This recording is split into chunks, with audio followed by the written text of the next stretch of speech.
안녕하세요. 옛 성현들의 말씀과 지혜를 알아보는 천국의 니캉네캉입니다.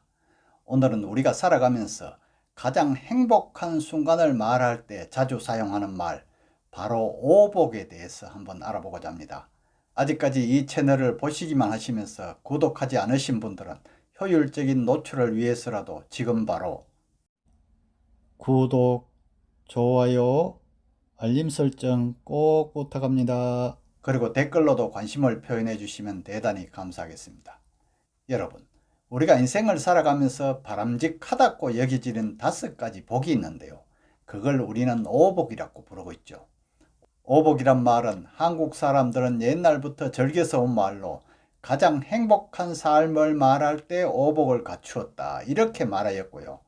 이처럼 큰 행복으로 여겼던 이 오복을 염원하기 위해서 새로 집을 건축하고 상냥할 때 대들보에 글을 쓰는데요.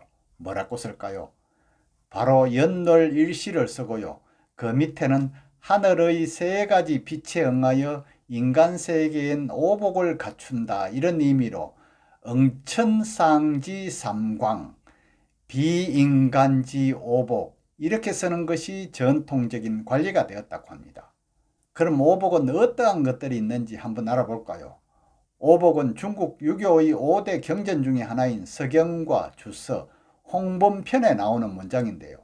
바로 일왈수요, 이왈부요, 삼왈강령이요, 사왈유호덕이요, 오왈고정명이니라, 이렇게 말하고 있는데요. 이를 뜻풀이 해보면 일왈수했죠. 수는 목숨 숫자인데요. 이건 오래 사는 것이잖아요. 장수하는 것으로 천수를 다 누리다 가는 장수의 복을 말했고요. 두 번째는 부자 부자지요. 이건 살아가는데 불편하지 않을 만큼의 풍요로운 부를 복의 2번째라고 말했답니다. 세 번째 강령인데요. 강은 육체적인 건강을 말하고 영은 정신적인 건강을 의미하는 것이랍니다. 이것은 우환이 없이 편안한 것으로 몸과 마음이 건강하고 깨끗한 상태에서 편안하게 사는 복을 말했다고 합니다. 다음 4번째 유호덕입니다. 유호덕.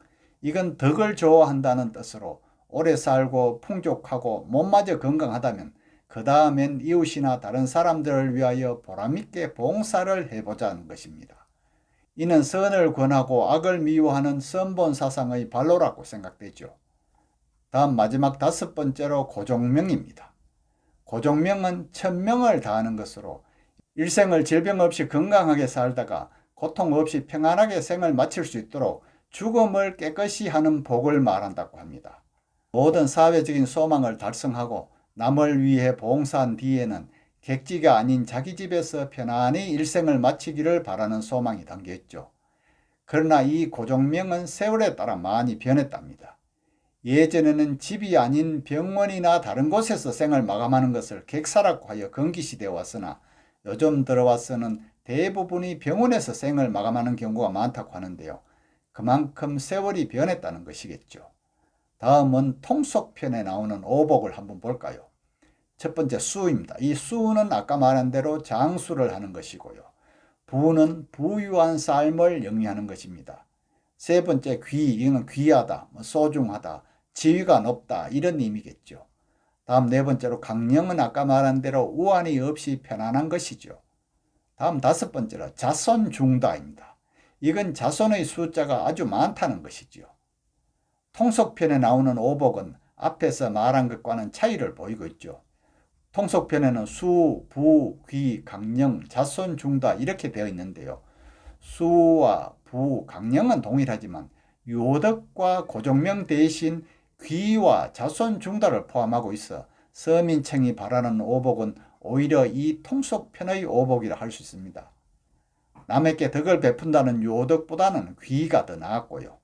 자기의 천수대로 사는 고종명보다는 자손이 많은 것을 원한 때문이라고 했죠. 그런데 앞에서 말한 2가지 오복에는 5가지를 말하면서 치아에 대해서는 말이 없다고 하죠. 그러나 민간에서 전해오면서 오복은 약간씩 변형되어 유래되었다고 합니다. 그럼 민간에서 말하는 오복은 한번 어떤 것인지 알아볼까요? 첫 번째로 치아가 좋은 것입니다. 아마 잘 먹는 것에 대해 말하는 게 아닌가 싶어지네요. 다음 두 번째로 자손이 많은 것입니다. 옛날 어르신들은 자손이 많아서 대가 끊기지 않길 바라죠. 다음 세 번째로 부부 백년해로 하는 것입니다. 부모는 일찍 여의지 않고 자식도 먼저 보내지 않고 부부가 같이 오래 살아있는 것입니다. 네 번째로 손님 대접할 것이 있는 것입니다. 아무래도 가진 것이 있어야 손님을 대접할 수 있겠죠.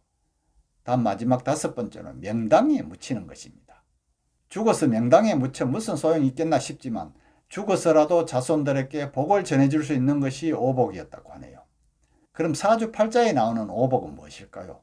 첫 번째 정신기요, 그 다음 식복이요, 세 번째 재복이요, 그 다음 관복이요, 마지막으로 인복, 이렇게 다섯 가지라고 합니다. 또 신체 오복도 한번 볼까요? 아까 말한 대로 첫 번째가 이가 튼튼한 것으로 잘 먹는 것, 이건 많이 들어온 말이죠. 다음 두 번째로 소화가 잘 되는 것이고요. 세 번째로 이 눈이 잘 보이는 것입니다.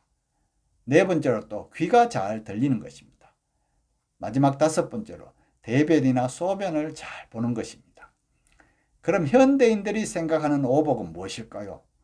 바로 건강, 배우자, 재물, 취미, 친구입니다. 옛날과는 많이 달라지고 있죠. 첫 번째로 건강이라고 했죠. 건강한 몸을 가지는 복으로 아무리 재물이 많아도 건강치 못하면 무용지물에 불과하잖아요. 두 번째로 배우자입니다. 서로 아끼면서 지내는 배우자를 가지는 복으로 옆에서 돌봐줄 수 있는 배우자가 있으면 당연히 행복하겠죠. 다음 세 번째 재물입니다. 재산은 물론 많을수록 좋겠지만 자식에게 손을 안 벌려도 될 만큼의 재산을 가지는 복을 말합니다. 네 번째로 일이나 취미입니다. 요즘 60세 정년퇴직은 정말 너무 빠르죠. 그래서 생활의 리듬과 삶의 보람을 가질 수 있도록 적당한 일거리를 갖거나 매일 할 수 있는 취미가 있는 복을 말합니다. 다섯 번째로 붕입니다. 붕, 친구죠. 나를 알아주는 참된 친구로, 참된 친구가 있는 사람은 성공한 사람이라고 하죠. 참된 친구는 말년에 외로움이 없이 삶을 영위케 하는데요. 이러한 것들이 현대사회를 살아가는데 가장 중요한 오복이라고 생각한답니다. 또 다른 오복으로는 기존의 식색, 재명수, 이게 아니고요. 타고난 수명을 다하는 수, 목숨이죠. 또 마음 씀씀이가 아름다운 미심술, 또 책 읽기를 좋아하는 호학서, 또 재산을 일구는 가산, 또 세상의 이름을 알리는 행세 등도 오복으로 꼽는다고 합니다. 그러나 우선순위를 어디에 두느냐에 따라 다르지만 결국 대부분이 건강하고 넉넉하고 덕을 쌓고 오랫동안 행복하게 살아가기 위해서는 건강과 부가 필요하고요. 사람답게 사는 것이 복받은 삶이라고 할 수 있고요. 또 고통 없이 세상을 떠나길 원하고 또 떠났을 때에도 자손들에게 복을 전해주기를 기원하는 내용들이죠. 요즘 경우에 따라서는 식복이나 잠복이 최고의 복이라고 하는 사람도 있습니다. 그만큼 자기 위주로 생각도 많이 한답니다. 오늘은 우리가 살아가면서 가장 행복한 순간을 말하는 오복에 대해서 알아보았는데요. 끝까지 시청해 주셔서 감사하고요. 구독도 꼭 부탁합니다.